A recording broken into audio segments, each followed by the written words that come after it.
Hello, class, and welcome to the Government, Civics, and Politics presentation. I want you guys to get out your notes. We're going to go over some pretty important things here, kind of give you a stepping stone into the lives of everybody every day, of how government affects you, your civics are your civic duty, how you interact with your government, and politics is what's going on in government and the interaction between people about government. So, pretty important stuff because we are definitely going to focus on this because this is going to affect you. You have to understand your civic duty. Civics apply to everybody in the world. Everybody has a different civic duty depending on where you live because there's different governments in the world. We're going to go over that.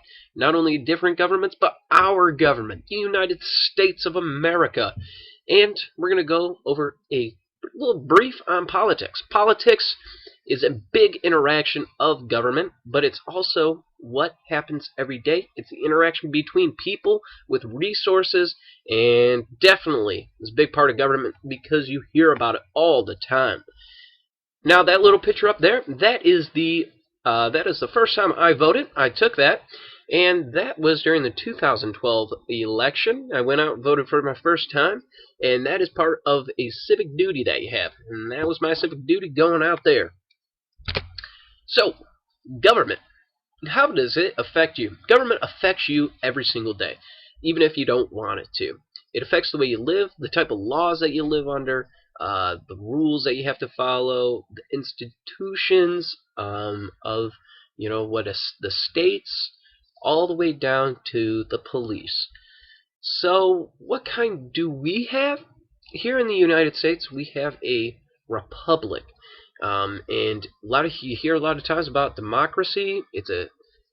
We are part of a democracy, but we're a republic, and we're going to look at how can you be involved. Well, you can be involved in a lot of different ways, and we're going to go over that.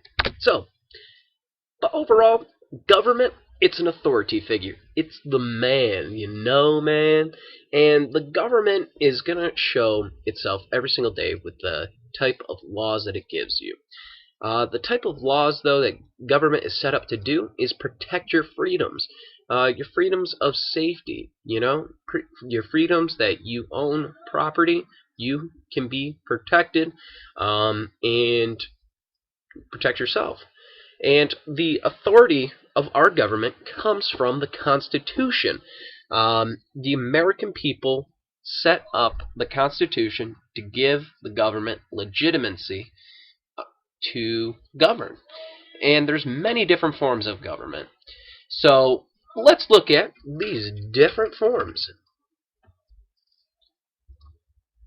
Alright, government. America equals republic.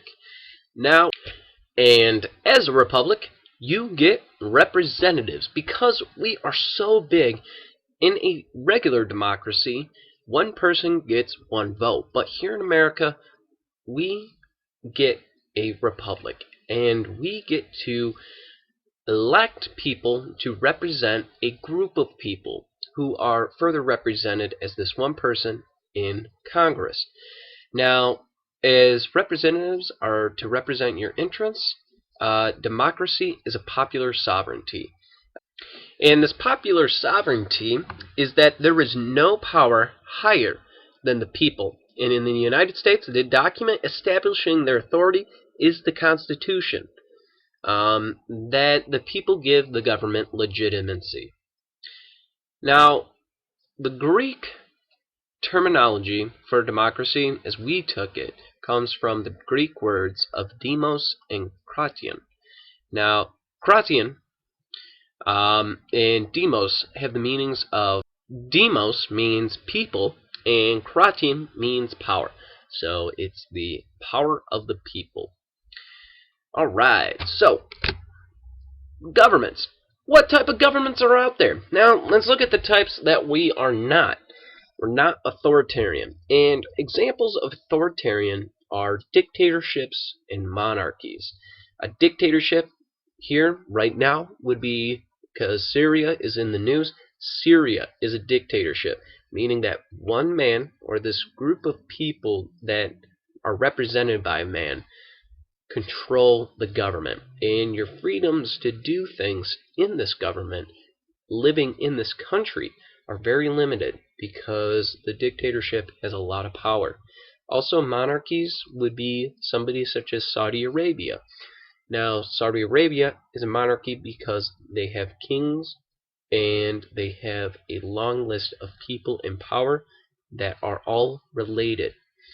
This authoritarian is very powerful, and as in the name, they're an authority, big authority figure. Also, we're going to look at totalitarian. That is the total control, and total control would be the people in the Soviet Union. When the Cold War was going on, and when the Soviet Union was powerful, it was in power of everybody's lives in the Soviet Union. It controlled the way that they lived, the way that they had a job, the way that people interacted, and that totalitarian government is the total control over people's lives because the government. So now another type of government is a theocracy, and theocracy is that this sovereignty that here in the United States the people give the government, this popular sovereignty, that the people give the government authority. In a theocracy, it is sovereignty in a higher power, and it is this religion. A religion gives the government authority. A perfect example would be, as this picture depicts, in Iran. Iran is a theocracy. And that man on the billboard, those men are very powerful people, almost like a dictatorship, but they are said that they are in power because a god has them in power. So that gives them a legitimacy of why they're in power. But our government is allowed to govern because of the popular sovereignty. Us citizens, we choose how to live, and we have different beliefs, and which those allow for different parties. Parties such as Democratic Party, Republican Party, Green Party, and many other parties here in the United States, but the two main ones are Democratic and Republican, and those are the president that you see. How our president is Democratic. Before there was a Republican. So in the USA, we have 3 branches of government. Just kind of a brief overview of how the government is run. There is these 3 branches, and they all have power, but they all make sure that not one gets more powerful than the other. There's the legislature, which is our Congress. There's the executive, which is the president of the United States, and there's the judicial. Now, the Congress makes and passes the laws. Laws are rules for a society, and those are the rules that you live under every single day. The executive, which is our president, implements these laws. He signs these bills that Congress makes and signs them into law, and he makes sure that they are implemented, meaning that they actually happen. And then there's the judicial. That is the Supreme Court, which rules if the law follows the Constitution. The judicial gives the laws. Excuse me. The judicial gives the laws legitimacy and say that the Constitution allows them. Now, civics. As civics, you are a member of a political community. There's a public good in it. There's obligations for personal liberty. Very low participation right now, which is why this is very important to go over. And you must know, because you must know what's going on. The civics is the rights and duties that you have as a citizen living here in the United States. These rights and duties are voting, jury duty, town meetings, even being part of a volunteer, which are the Peace Corps. Now, the Peace Corps, that is a volunteer. So is, as I have 2 down, helping the needy. But as the rights and duties of a civic person, you must obey the laws. But why are civics important? Well, here in this country, It's the success of democracy. Democracy is a great system to make sure that everybody has a voice heard in their government, and doing your civic duty allows your voice to be heard through voting. And not only voting, but you must uphold the Constitution. This is by obeying the laws and having the Constitution be obeyed. You must uphold the Constitution because this is where certain rights, freedoms that the government protects, and you must make sure that they are protected. It's important that we're learning about this because students need to become part of the community when they grow older. There's low participation with civics, unfortunately, and it's kind of faltering the government, but more people being a part of it will allow it to run better, and it allows you to have your voice heard, be a part of the community, like I said. Now, let's go to politics.